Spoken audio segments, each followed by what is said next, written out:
I've always liked the rain. Something about it just soothes the soul, you know?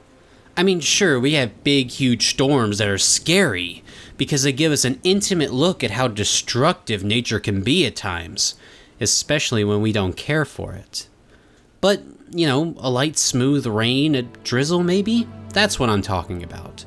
Watching it roll down the windows, hearing it splatter on the rocks and pavement outside. The way the clouds darken the sky, making everything a cool blue color. It's peaceful, relaxing. It's like Mother Nature is winding down, letting the buildup from life just all come out like tears coming from her eye.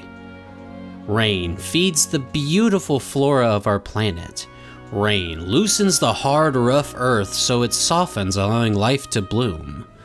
Rain means playtime to some animals and it means rest for others. Rain washes away all the mistakes of time gone by. Rain means life in a perpetual cycle of death and rebirth, washing away the old and giving life to the new, constantly flowing like the water it is. But, like I said, not all storms are somber. Some are destructive and unrelenting. At the time of writing, a huge Category 4 hurricane is currently wreaking havoc over most of the southern US. And honestly, at the time of recording this, there's another one. Hell, to get personal, not a few years back, there was a storm that pretty much washed away my whole hometown. It's awful. And in that context, rain isn't somber, it's angry. Like the forces of the earth are punishing us for our hubris, with its violent tears and its vicious winds, punishing us for our lack of care as to what happens to our beautiful planet that we're allowed to live on. Wave after wave, storm after storm, the so-called fingers of God, and the eyes that open up in the center of every one of those storms. But you can't blame a storm for doing what it's done since the beginning, can we? That's just nature, and humanity itself sure hasn't helped when it comes to preventing that destruction. Though some of us are at least kind enough to help after it. Rain means death and a perpetual cycle of destruction, and then hopefully unity. Breaking us down and then giving us a chance to rebuild better. Constantly flowing like the water it is. Rain, like our emotions, are complicated. Sometimes it soothes us, sometimes it breaks us. And then other times, it just clouds our judgment. Like fog, keeping us from seeing what's right in front of us. It's confusing. But rain is important. All weather is important. All a part of the cycle of relief and reckoning. Why? I don't know, but it seems to work so far, hasn't it? That's nature. She is as kind as she is cruel. Constantly flowing like the water that gives her life. Halo 3 ODST, like the rain, is a lot of things. It has its somber moments. It's got its destruction and the unity needed to face it. The death of New Mombasa and the rebirth of humanity's war effort. The reckoning of a mission gone wrong and then the relief of finding out it'll all be okay. The rain, like tears coming out of the rookie's helmet as he faces hell just to save his friends. Grabbing what they need, then escaping the inferno before they too get caught in its flames. Halo 3 ODST is a special game. I think I've told this story a few times already, but it was actually my first Halo experience. My brother bought it at Target on vacation one time, and when we got home I had my reservations about it, but I tried it anyway. These kinds of games were never my thing as a kid. I liked fun, cute stuff like Pokemon or Mario, and compared to them, ODST looked like Berserk. Oh, a dark, emotional fantasy filled with death, darkness, and just a bunch of scary shit. But I braved on, got through the intro, and got face to face with this giant Bigfoot motherfucker, and I got so scared I turned off the game. Look, I was a scaredy little kid, alright? Look, maybe I wasn't the bravest. Maybe I got scared and didn't touch the campaign for like 8 years. Maybe I went to Magic Quest one year and while everyone else wanted to fight the dragon, I refused to go in. Yes, I knew it was just a TV screen, but my level 2 ass knew we weren't going to win, so I refused to go in. That's not cowardice, that's strategy. Fuck you. Anyway, development for this game started in 2008, hot off the heels of a, let's say, breakup between Bungie and Microsoft. You see, after Halo 3 launched and made more money than Titanic, literally, Microsoft was all in for more and more Halo. But Bungie, on the other hand, kind of wanted to move on to more creative pastures. They loved Halo, but they felt like their time with it was done. They, for the most part, wrapped up all the stuff they wanted to do with it, and then they ended the final game on a vague little cliffhanger so that whoever does the next stuff has a little bit of a jump start. And you know, to Microsoft's credit, that asshole agreed. And in a move you'd never see in the modern industry, because most studios are bought for tax exemptions, goddamn, they allowed Bungie to unmerge itself from the large conglomerate, which is great, but you already know shit's never that easy. So, Microsoft allowed Bungie to do what they wanted, on the condition that they still owned a bit of stock in their company, kept all the rights for Halo as a franchise, and Bungie had to make 2 more Halo games. Fuck. Yeah, not the greatest deal of all time, especially when a team that's sick of a series has to develop 2 new titles. God. But you work with what you got, which led the main team at Bungie to begin work on Halo Reach, the first game of this 2-game deal, which wouldn't come out till 4 years later in 2011, so they still had some time in Microsoft's corner. Lucky for them though, another Halo project headed up by a smaller team was running into complications. Halo Chronicles, aka... who? Yeah, there's a reason you ain't never heard of this shit. This game was a smaller episodic story headed up by Peter Jackson, aka the guy who wrote the movie that made less money than Halo 3 did in one day. Oh! I'm just being a dick. I'm sorry, Mr. Jackson. Ooh, I'm sure that movie that everybody said is wonderful is like really good, but I just got no interest in watching it or the 70-ass Avatar sequels. God, I respect the bag though, you know, just make your money, man, in case that wasn't already clear. But anyways, while Halo 3 was in production, Jackson asked to take the series in a new direction with an intergalactic episodic series played through Xbox Live, as well as direct a new Halo movie. All that shit fell through, just like the Titanic. I've been waiting to do that one. Hold these fucking jokes in for like 4 months. You people don't even know! So after that ship sank, there was now a team ready to work on some Halo that was currently doing nothing. So the boys at Bungie rounded them together to make what they called a smaller 2 to 3 hour campaign, to hopefully get them out of this Microsoft deal ASAP.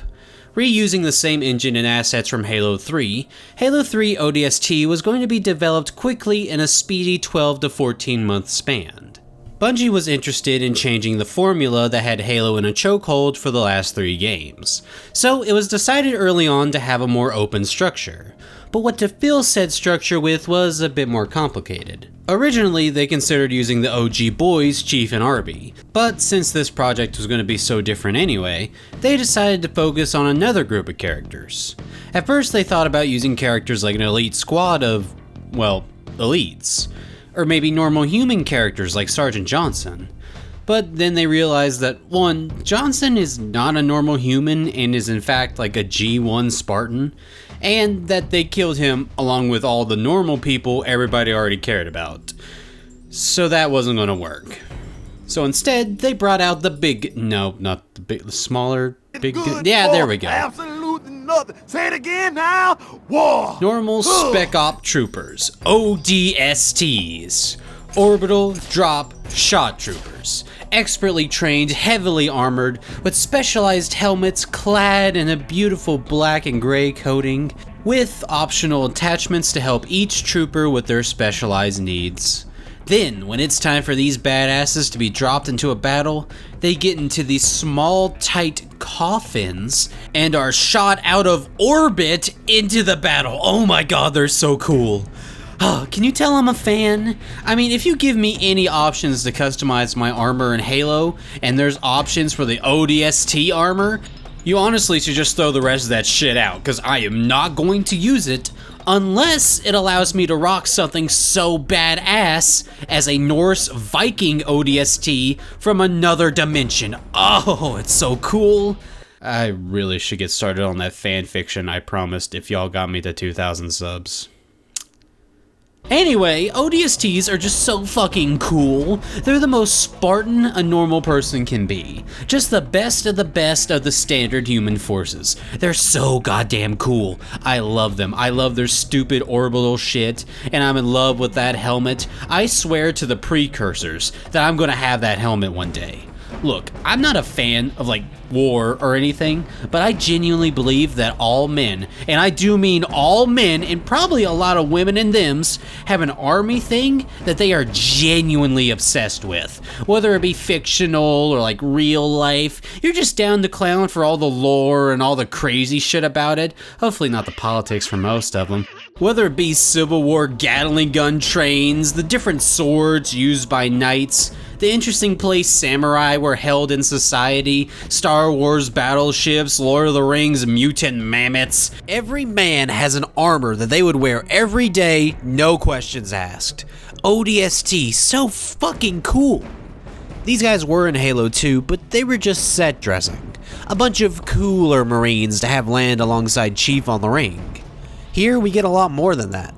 Now, for the setting, it was decided as the destroyed city of New Mombasa because of the backlash from Halo 2. People were kinda miffed that the fight for Earth was barely 2 levels, so now we get a whole game centering around that part of the conflict, which timeline-wise sets this game during the events of Halo 2, just before Halo 3, which makes the Halo 3 in the title a little weird, but again, they're reusing most of the engine and the assets from that game, alongside releasing it with a Halo 3 multiplayer disc with DLC and a special helmet. Yeah, that 3 in the title makes a lot of sense. Now, the return to New Mombasa also gave the team a lot of chances to expand on it, including adding all kinds of areas like the police station, the ONI headquarters, a large zoo area, unfortunately without animals. I get nobody wants to see a giraffe bleeding out on the ground, but maybe coming across the Covenant getting jumped by lions, rhinos, or hippos, and then just not knowing what the fuck to do would have been really funny. I really wish animals were in this game. But a lot of the game takes place after the initial fighting in the city of New Mombasa, so they really wanted to have a more film noir feel, with a dark, stormy night, with the air filled with smooth jazz to set the atmosphere, with this somber, sad feeling as you look on into the destruction. Wait a minute, we're still in the development section! You sly dog, you got me monologuing! But seriously, we aren't done with this yet. With everything put into place, the teams got to work.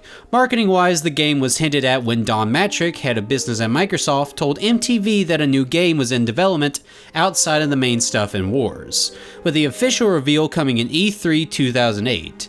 After which, it made multiple news showings at other shows, including the Tokyo Game Show, where its release date was revealed to be August 2009. Though it was using a lot of pre-rendered smoke and mirrors at this time, which did put a lot of people on guard. But Joseph Staten came in with the steel chair on those doubts by explaining that it just didn't have the time to really add in all the touches for the fans, which is really not the slam dunk he thought it was, but all the cool marketing pushes with all kinds of live action trailers and weird cryptic messages from a mysterious AI really kept people on board. The game launched as expected in August and did to a large amount of success, making over $21 million on its first day, while also earning quite a few awards, including the title of 8th best game ever made, which is wild in your fucking launch year. But a lot of people found the $60 price tag to kind of be a bit much. The game was apparently a lot bigger than Bungie had originally planned for, so they added the multiplayer disc in there just to kind of help the price be a little bit more justified, which you'd think it'd be the opposite, that the game would be smaller, so they tried to justify it more with a disc. But like, I don't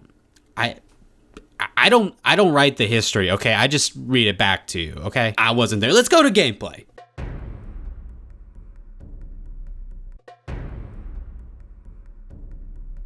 ODST's gameplay is separated into two styles. One is the usual Halo-styled linear mission structure, and the other is a little bit more open, with the linear style featuring a squad of ODSTs fighting the forces of the Covenant during the invasion, and the more open style featuring the Rookie, a lone soldier trying to detective his way around a ruined city to find his squad and deal with the remaining enemies. All the while, a mysterious AI gives him hints and plenty of weapons, as long as he doesn't mind listening to the tragic story of a girl named Sadie, who was also not having a good time, to say the least. Now, since we're not playing as a space dragonborn Jesus or a crazy cyborg demigod, the team wanted the ODSTs to feel vulnerable. And they did this by bringing back the health mechanic from Halo CE, this time without a rechargeable shield, which sounds kind of ass, but your trooper does have a bit of stamina to bust through before the shots actually start hurting you. Then again, it's still no shield, and you'll die a lot faster than the Chief in CE. But this doesn't make the game ball-bustingly difficult, if you're afraid of that. No, there's plenty of health and cover around to help you get your bearings, you just gotta be a little bit more careful. Thankfully, that's where the new weapons come into play, the silenced pistol and the silenced SMG. Basically, much stronger versions of their Halo 3 counterparts, that help the player keep a low profile while sneaking around the streets of New Mombasa. These two were designed to fully replace the assault rifle and battle rifle from Halo 3. So in the SMG's case, it got a much better damage boost and a scope to attack enemies. And the pistol is just the one from CE, but a little less strong. Yeah, it took a few videos, but here we are. This is my other favorite pistol in the series. So sleekly designed with a satisfying sound effect. Ooh, stealthy. Though, I'm afraid it's not all great when it comes to weapons, as the ODSTs are unable to do a lot of the things a Spartan can do. So no equipment or dual wielding like we had in Halo 3, which is disappointing, but I can understand it. I mean, it would be a little broken if we had fully normal humans doing all the odd things like ripping turrets off of mounts, carrying them around, flipping 10-ton vehicles by themselves, punching a skinned Wookiee out with their bare hands, using said Wookiee's gravity manipulating war weapon, or just straight up using a Spartan laser. All of that would be completely ridiculous. How the fuck were we ever losing this war? I mean, really, look at the shit normal people can do! It's a balancing thing, I guess. Being able to dual wield CE magnums would probably break the game, and having dual weapons that could zoom in could be awkward since not all weapons can do that. Didn't stop Halo 2 Anniversary, but still! And I get that most of the actions we take aren't really canon to what the based ODST should be able to do. Show punching out the tank here. But what the fuck is canon if it's not what's in the game itself? Not a complaint, by the way. If my ODST couldn't wield a gravity hammer, I'd like him a lot less. I just think it's funny that he can't figure out how to hold two weapons.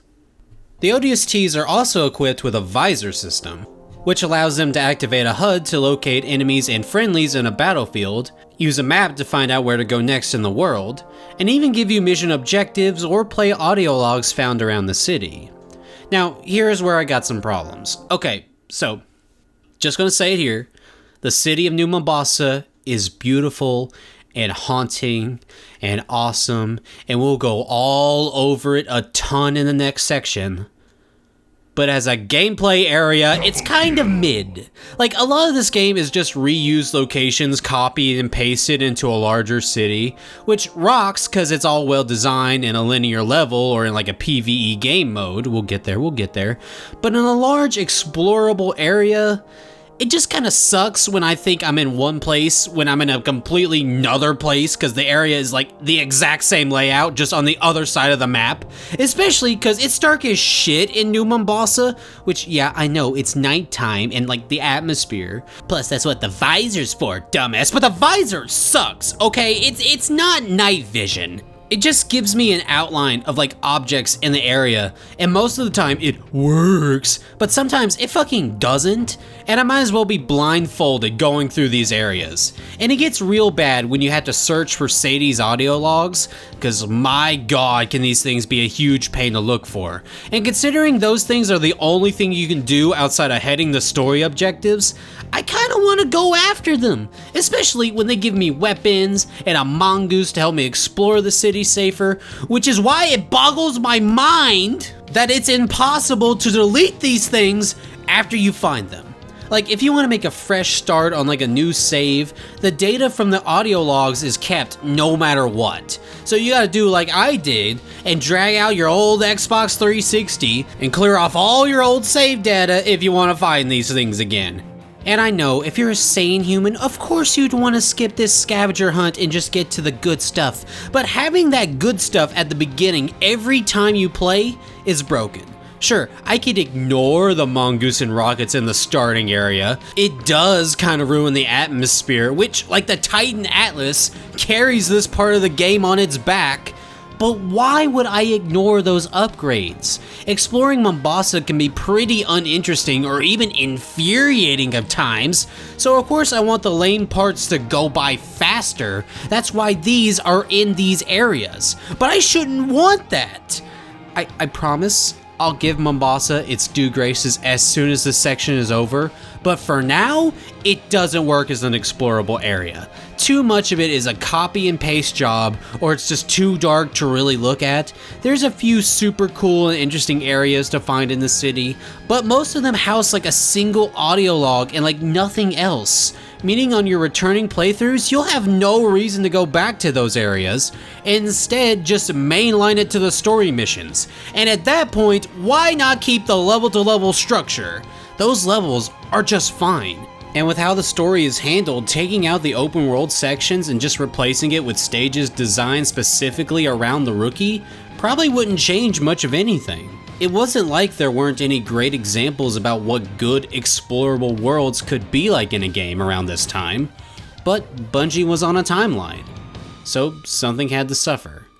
Which, if I had to choose which part of the game to take the brunt of that, I guess I'd agree that the game world would be the best choice. Especially because, like I mentioned, you're not playing this for the gameplay part. You're here for the... Shit, I didn't talk about Firefight. We'll talk about it later.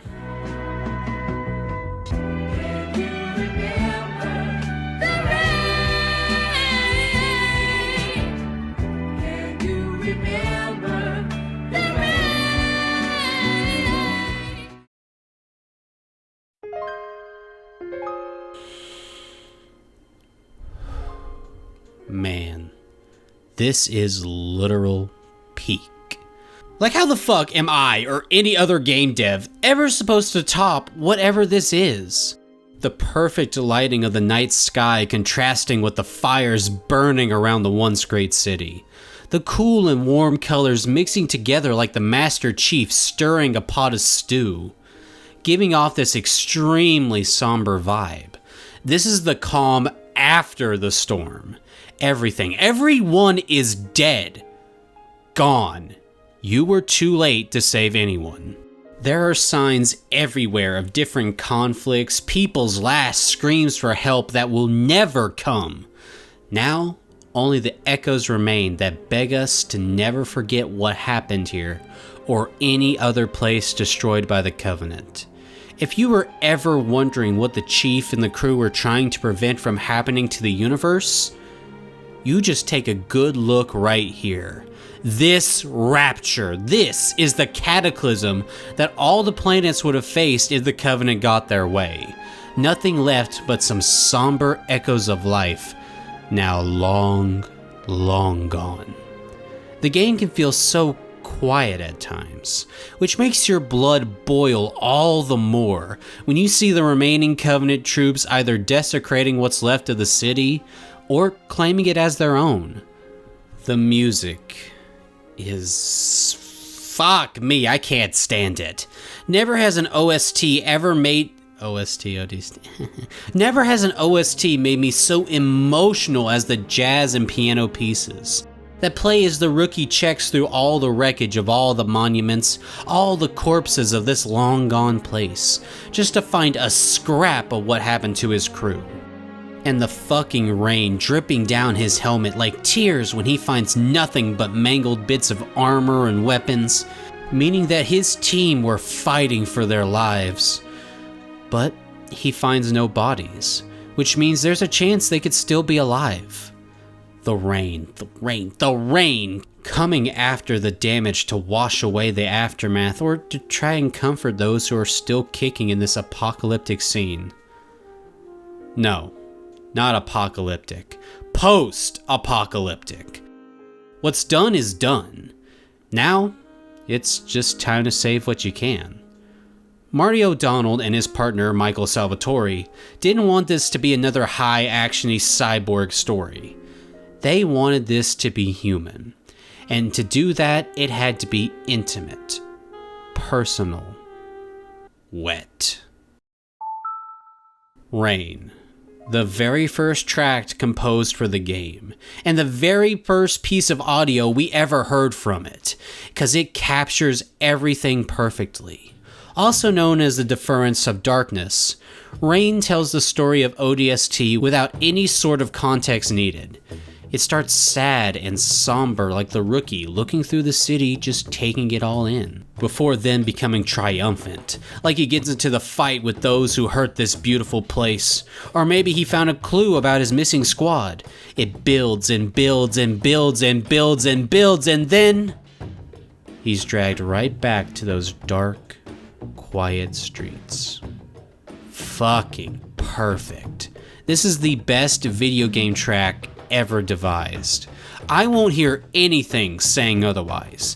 This is perfect, literal perfection. And I'm somebody who hates perfection because I see it as stagnation.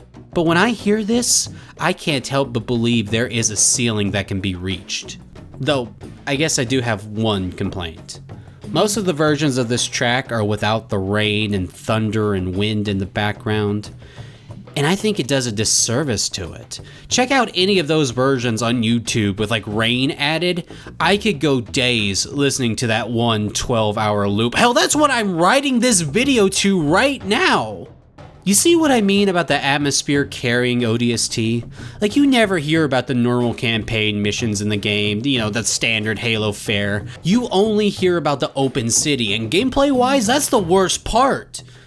But in every other way, it's unbelievably wonderful. Hell, even the visor, which I hate as a gameplay mechanic, works so well for the vibe of ODST. Like, just being able to barely make out the human-shaped outlines in the dark is haunting. And the HUD being tan is really nice for this game. Again, really giving it that noir detective thing. It's cool, I like it. Would it be a stretch to say that ODST would be a better game if it focused more on the open city and just cut all the levels out? I know. That's like the exact opposite of what I said like 10 minutes ago. But like, really, an entire detective game like this would go so unbelievably hard. Alright, story time. Or should I do firefight first? Nah, it will work better for a reveal later on anyway.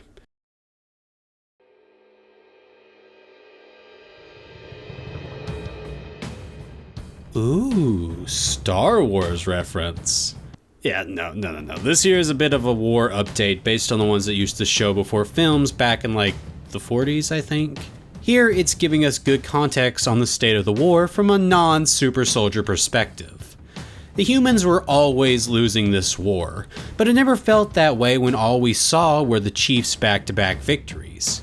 This gives us a better look at things from a ground soldier's perspective, showing us that things are bad and are getting a lot worse, especially with the Covenant now in the process of invading Earth, with the UNSC deciding to get some payback by sending a specialized troop of ODSTs to infiltrate a Covenant ship and take it down. We then cut to said troopers who are discussing the current state of things. Here we get an intro to each of our characters. We got Romeo, who's a bit of a smartass and kind of the worst at points, especially if we're talking about books, but he's also like a crack shot with a sniper rifle, and his bark is way worse than his bite. He does love his crew, just don't expect him to be nice about it. Unless it's with his best friend, Dutch. Dutch is an older soldier, or at least I thought so. Buck canonically has him beat by 9 years, which really threw me for a loop.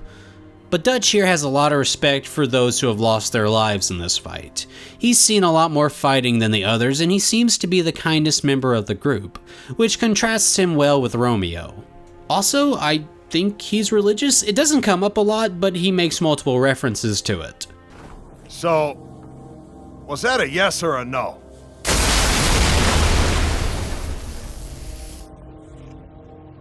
Amen. Mickey is the demolitions expert. He's a bit awkward, but also wonderfully creative with explosions. He seems to care a lot for people like Dutch, but unlike him, he's the latest recruit to the UNSC, only joining a few years after everyone else did due to age limits. He still got on Alpha 9 before the rookie though, so that's why he's called that. Buck is the squad leader. He's a little bit ill-tempered and very confrontational, but also an amazing team leader who's good at strategizing his squad to their strengths. And it's even revealed in the books that the reason he can be so rude all the time is because of his time in the war. He's got a bad in Oni's eyes, habit that makes him prioritize the lives of his squad over the mission, constantly changing plans to quickly get his team to safety, which unfortunately doesn't always work in his favor, which does lead him to have an ill attitude as he does regret all the lives that were lost.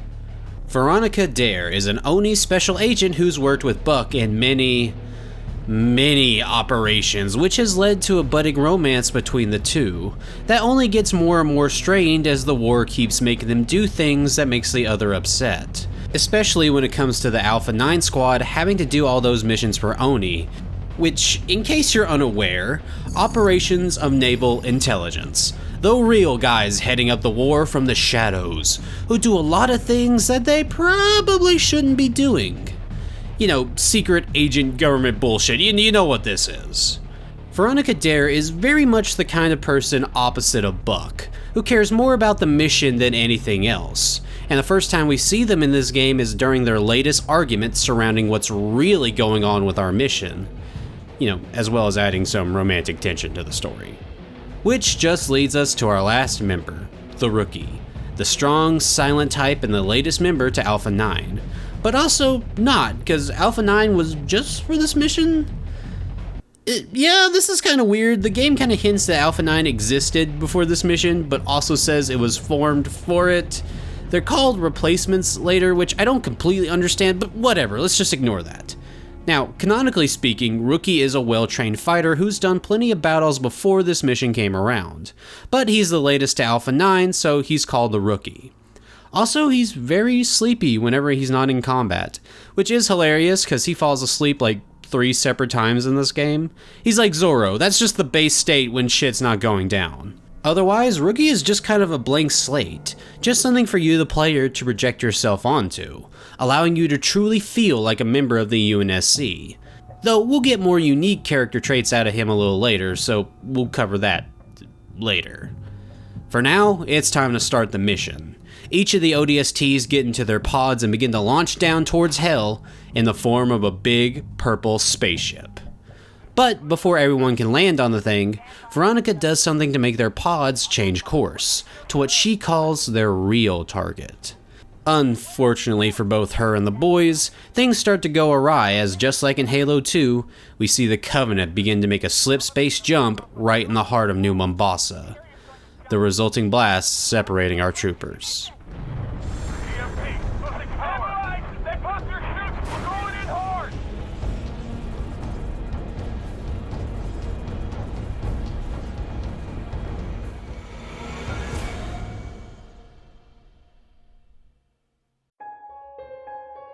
Rookie wakes up quite a while later to a destroyed New Mombasa.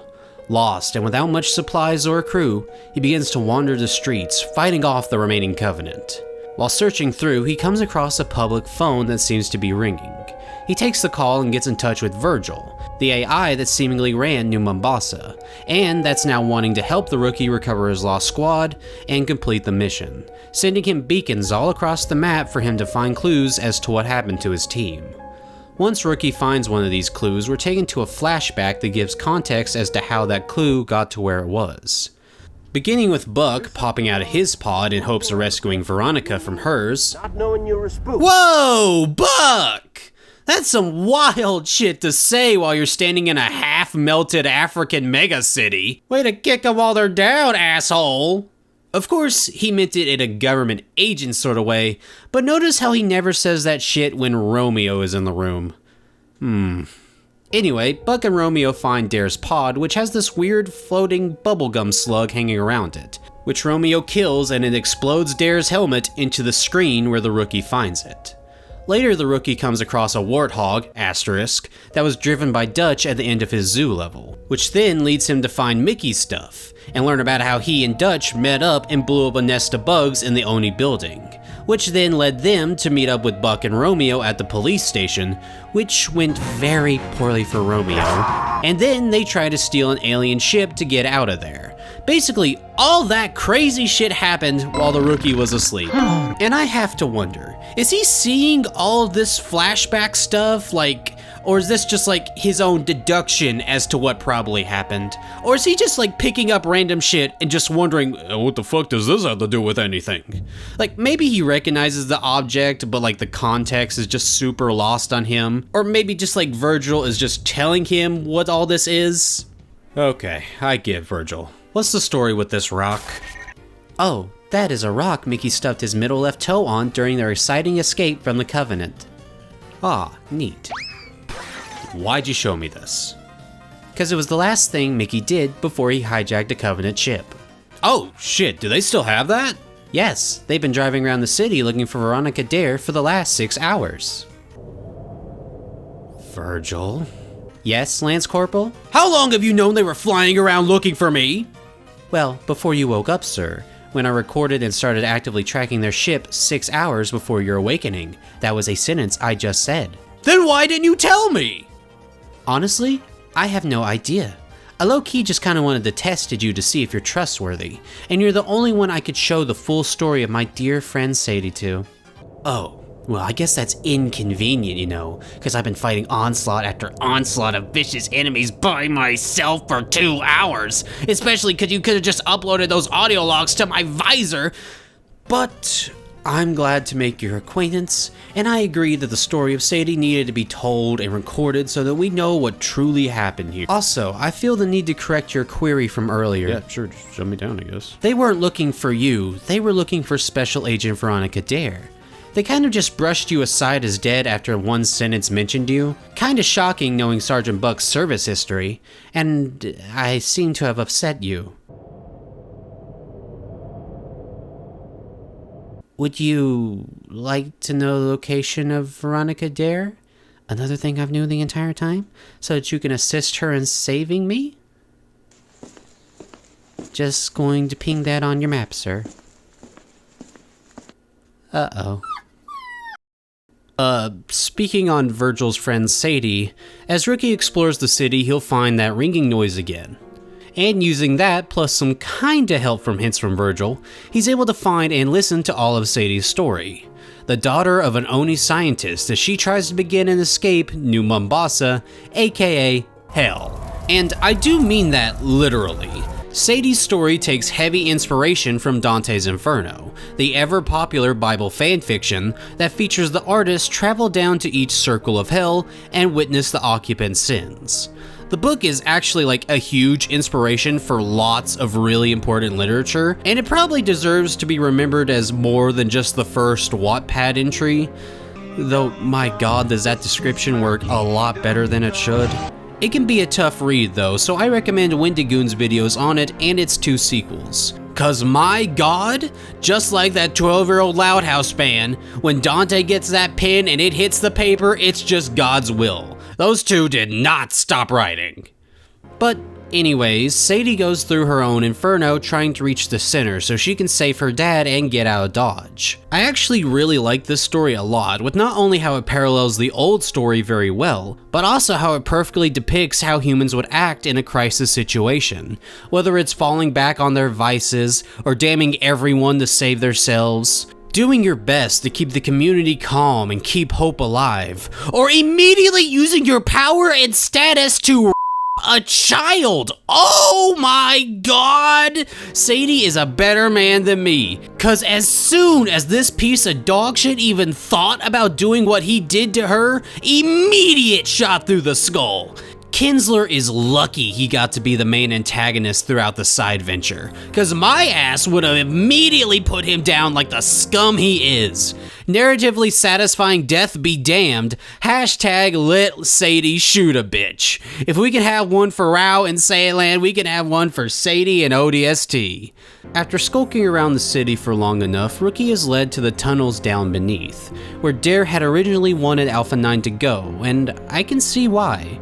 This place is crawling with Covenant looking for something that they believe is important. That same thing being exactly what Dare is looking for. Who are you? Thanks, Trooper. They almost had me. Been trying to get down to the next level checking my team, but this stack is locked down tight. Well, Rookie and the cop make their way down to the near bottom of the tunnels, and all the while this guy is giving off some majorly bad vibes. Either being extremely rude to Virgil or constantly questioning what the Rookie is doing here, but Mr. Strong's silent type is too, let's say, dedicated to answer. Eventually they make it to a frozen room and the cop demands Rookie stay right where he is and doesn't follow. Yeah, fuck that. Here we discover the officer is actually here to make sure that Sadie's father didn't survive the invasion, and he was also told by Kinsler to make sure there were no witnesses. Yeah, pal, you're just lucky the game didn't let me kill your sus ass earlier. No, it doesn't, Virgil. No, it doesn't. Rookie heads deeper into the tunnels, reaching the data center underneath the destroyed Oni building. And here he meets Veronica Dare. My eyes are up here, soldier. And you've been staring at them the whole time like you're trying to burn a hole through my skull. Oh, this is gonna be fun. The two make their way into the belly of the beast, and here they learn that whatever moron blew up the Oni building above them pissed off all the drones that were stationed under the base, so now we gotta be really careful not to become their prey. After making it into the main computer of the data center, the two head into a restricted room. Veronica Dare tells us not to shoot anything pink, but if you found all the audio logs, then Rookie here will take the initiative, as his detective skills and Sadie's story have revealed to him the true purpose of our mission. Heading into the room, Rookie makes a small little whistle noise, kinda like the one Virgil would use. And then comes out behind the main computer was one of those little bubblegum creatures we saw earlier. This is Virgil, or at least the form it's taken as of now. Let me dive back into the audio logs. During Sadie's journey, we learned that her mother passed away in her early years. So her father, who worked for both Oni and developed Virgil, added a subroutine to the AI so that it would take care of Sadie while he was absent. Virgil would take control of cars or trains to transport Sadie places, or use other automated machines to serve Sadie's every whim, while also taking care of all the other stuff going on in the city. Virgil would communicate with Sadie through the public phones. It couldn't really speak directly as it wasn't a complicated AI like Cortana, but it did use different recorded phrases used in road work or in soundboards to speak to Sadie. Sadie would use Virgil to make her way through the hellscape of New Mombasa, and during her journey, Virgil would connect her to her father by phone. This was how Sadie and eventually the Rookie would learn about the Bubblegum guys, or the Huragok/engineers, who were built by the Forerunners as sort of living supercomputers, but they were then enslaved by the Covenant by strapping bombs on their backs, and then forcing them to do all their science work or just supercharge their shields. Eventually, a group of them would split off from the Covenant, and they made their way down to the data center where the group of engineers used their tech skills to disarm the bomb on one of them before they all died. This one Huragok would repair Virgil while his systems were down, though the only way he could truly save him would be by merging itself with the AI. This new fusion, still having control of the city's systems and having the code that makes him want to protect Sadie, is what allowed her to escape at the end of her story. Though Virgil and her father were still trapped inside where the father met his end. The officer we met earlier, was sent by Kinsler to obtain the AI chip from Virgil for Kinsler, and he's not the only one after him. The Covenant also want the traitorous engineer as well, but not just for revenge, but also for the potential data the Virgil AI held. After meeting his only friend face to face, Virgil, Rookie, and Dare now begin to escape the doomed city, only to be met by a group of brutes. Though, lucky for them, they find some help in the form of Buck, busting in and helping the three escape. As they're sneaking around the drone hive, Dare asks Buck if the rest of Alpha 9 had found any more engineers, as she kinda wanted to save more of them. Shit. What? They were gonna explode anyway! Except for that one couple near the statue who were kinda just writing about their love on the monument. Probably didn't have to kill them. Speaking of tragic lovers, the toxic duo now have their little moment of making up. How odd.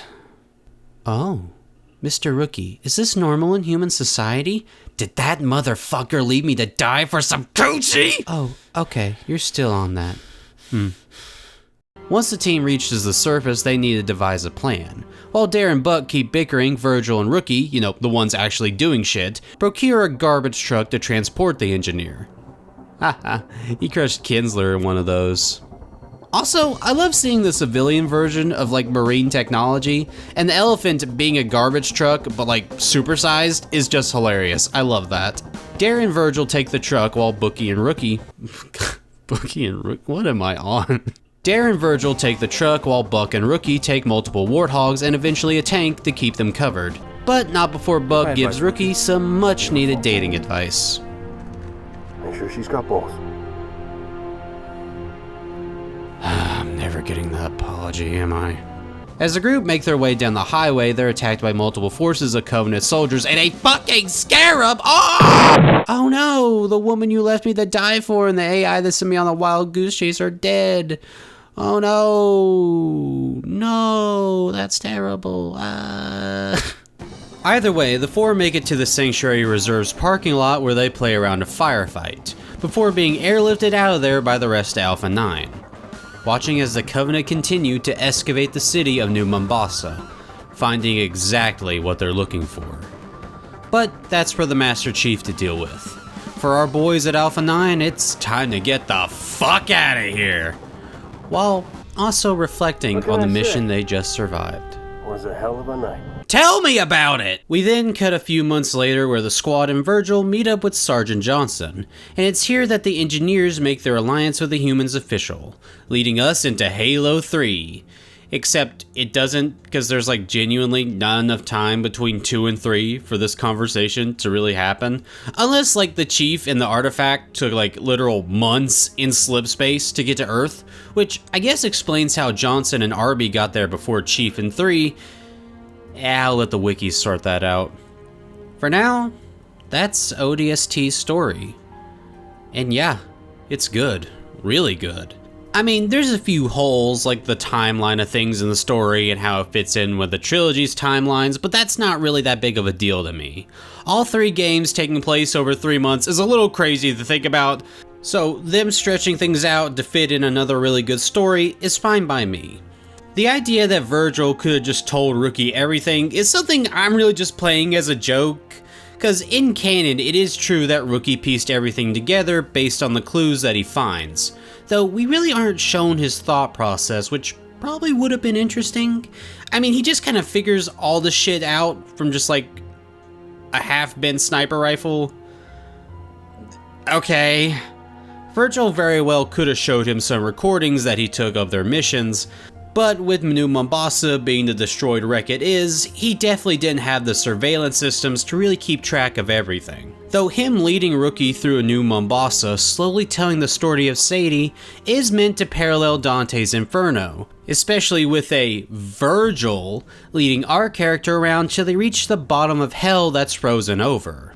with a disgusting hive possibly being a reference to the disturbing mass that is Satan's corpse at the bottom of Inferno.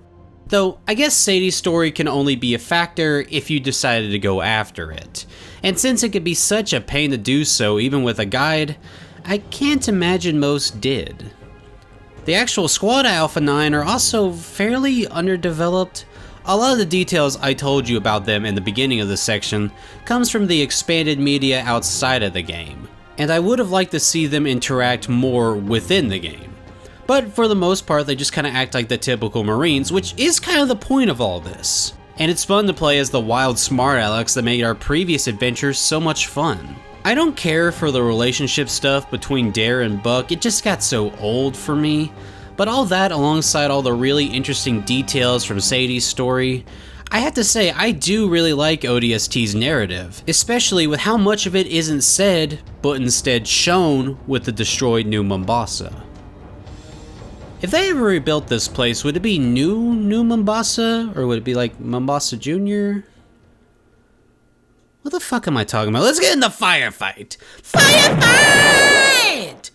Firefight is a brand new game mode added to the Halo franchise. Heavily inspired by COD Zombies, Firefight pits a group of 4 players against 4 sets of 4 waves of enemies, 4 for 4 for 4 for 4, with more and more skulls added into the fray to make things harder and harder and harder, alongside an ever-increasing group of Covenant to defeat. In this mode, you're able to play as any of the main characters from the game, alongside new costumes and colors, plus if you got the GameStop pre-order, you got Sergeant Johnson as well. Then in MCC, we get even more options, like custom games or crazy new modes like rockets or swords, or smaller editions that really should have been in the base game, like the battle rifle and the assault rifle, or maybe even sentinels and flood spawns. Holy shit, these two, especially the flood, make this game mode the peakest of peak. I love fighting the flood this way. In a normal level, it can be kind of annoying to deal with the ever-increasing horde as I try to explore, but in the PvE mode specifically designed for this kind of overwhelming odds, these guys are absolutely perfect. Thank you 343, this mode was already wonderful, but your additions have made it more so. This is genuinely, like, one of my favorite ways to play Halo multiplayer. I'll never forget that time I was goofing around with a bunch of randoms, trying to survive 12 rounds just so we can get that Johnson skin. Man, that was fun. Even when we accidentally killed each other. I never saw those guys again, but I still think on that memory, which is nice because I didn't get to play Halo at its heyday. So doing so now is kind of incredible. And that may be just my thoughts on ODST. I know I've had my complaints, but I hope from this video you're able to tell how much I love this game. The gameplay and story has its problems, but the atmosphere, the visuals, the general vibe, it's perfect. I love every second I spent in this hellscape, which is a sentence I hope is unique. ODST is a good time, and it's stupid cheap, only being around the price of shit, I don't know. Last time I did this game, I just kind of said spicy McNuggets, because I knew them bastards would get rid of them, just like they did the chicken McBites. I will never fucking forgive that. So this time, I don't know, the Granny Flurry thing, is that even out? I don't know, I don't need that shithole anymore. Either way, it's cheap, and so is the whole MCC collection of 6 fantastic games. Though, sadly, this is the only one with ODSTs as the main character, which, I don't know, I'm kind of disappointed we never got a game like ODST again. Nothing in vibes or anything from the perspective from a normal Marine, which makes me double sad that ODST was always destined to be a smaller game to help fulfill a contract. Could you imagine if this game got the whole Halo dev No, not what I meant! But by that same token, something like ODST may have never been made without all those factors in mind. So I guess we should just be happy with what we got. But seriously, why the fuck isn't there a horror game with Marines in the flood yet? You could kinda have it like ODST, but the squad gets picked off as they go instead of being separated to begin with. Like, that shit writes itself.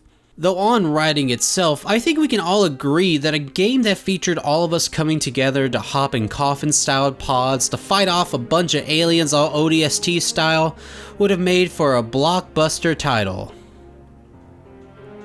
Too bad nothing like that's ever gonna happen. And no one hears a word they say as the old thing go. Fuck me, this is why we can't have nice things. Sony finally got a game so good it had everyone in the world going crazy on it, and then they tried to take it away from some of the people, even though the whole point of the game is about unity between you and your fellow soldier, so now nobody wants to play it, and it's not been fixed all these months later? God, it was so sobering seeing Halo devs just be so sad about how they had the same idea years ago, but it never got greenlit. ODST 2 is in the cards, but we'll be damned before we ever get to play it. Oh my god. Please, please, please, please let this part of the video sour like milk. I'm begging. You know, since this is like a remake of that video I did like, I don't know, 3 years ago, why not cover the book in which the rookie dies? Since I really trashed on it and the books like in general, but I never really read them, which is kind of wrong. I was like mostly joking though, but still I've read them now, so why don't we talk about that book? Not its sequel though. It's good, but it's just like in a context that's a few games away. It's good, I recommend it, we just aren't doing that now, or maybe ever, I don't know. Halo New Blood takes place after the events of Halo 3 and centers around the life of Buck, pre-New Mombasa and post-New Mombasa, during his early Spartan 4 career. The book is actually really interesting and also made me a lot more interested in the squad as characters, as it really gave them a bit more time to breathe and interact with one another, especially on topics they disagree on. I found Buck's story really compelling, especially his childhood and his reasons for becoming an ODST/Spartan. And I also liked the relationship stuff between him and Dare, which was a huge shock to me. Their backs and forths, and also the fact they're in between just the two completely different chains of the Earth government is just so fascinating. And you really do feel like the two of them love each other, but their work will always come first, which isn't something they can always agree on. Overall, a really good book that I happily read a few times and listened to through Spotify, though I don't know about the actor they got to read it. He did a great job, but I really would have loved if Buck's actor, gotten to do the role. I know, it's not that simple, everything's complicated, money, blah blah blah, but this is basically his life story, and hearing it from another person's voice was odd, but still good though. That does bring us to the rookie, who doesn't really do that much in this book other than die and be a fire that lights the motivation for the other characters. Yeah, his ass got fridged, but the death is like, fine? You see, he gets captured and shot in the head during a tense firefight with some rebels. It's a sad moment, and of course book canon and game canon ain't the same world, so he can't just wield a gravity hammer and run down a building smashing skulls like the game, and in my heart. So this death and what it means for the story is satisfactory, and as much as I hated, it was probably the right call. Rookie is a self-insert character. He has no noticeable characteristics other than the fact that he's eepy and he's a good detective. Everything else is filled in by you, Pokemon style. God, I really am a one-trick pony, ain't I? Rookie being the crazy, badass, awesome character is because that's how we imagine him, because he's us. He has an in-canon character bio, even with his home being on the Luna colonies on the moon. But he is us. His thoughts are our thoughts. His actions are our actions. His motives are our motives. Hell, even his gender. I mean, from what we know about him exclusively in the game, he might not even be a dude if that's not how you identify. Rookie is us, and he is a straight up non-factor in this story, and arguably ODST itself. Buck would have always been there to save Veronica even if we weren't. And the only thing we do is arguably kill that one officer, but that's an optional encounter as he dies well beforehand if you didn't get all the audio logs. Rookie is my favorite Halo character because he's me, but as an author who's not me, how are you supposed to write a character to satisfy the fans of a character that is us? You can't. Not really. So if somebody had to die, Rookie makes the most sense, as this moment is pivotal in all the lives of Alpha 9. It is the main motivation behind Buck's acceptance of the Spartan upgrade along with the rest of the team, which is important in the grander Halo narrative. Rookie's life and his death is important. I'm not glad with the decision, and I think just having him fuck off to another team or retire would have been way better, as he was just a replacement for the Mombasa mission. I think, again, it's not very clear, but I am satisfied with his role in this book. Raise a glass for the strong, silent seraphim that culled the rest of New Mombasa's sins. Or maybe didn't, I don't know. Virgil and Sadie are also in this book and its sequel, and I love getting to see their characters again. I'm glad Sadie's arc brought her exactly where she needed to be, like Dante at the end of his Divine Comedy. Weathering through the vicious storms, now to everlasting peace. Have we talked about rain enough in this video? I should really apply to be like a weatherman, to be honest. I technically do have experience, but before all that, I guess I'll go work on my own Divine Comedy. That Halo fanfic I promised for 2,000 subs. Oh, we're way above that now. Ugh. Guess like Rookie, I've been sleeping on the job.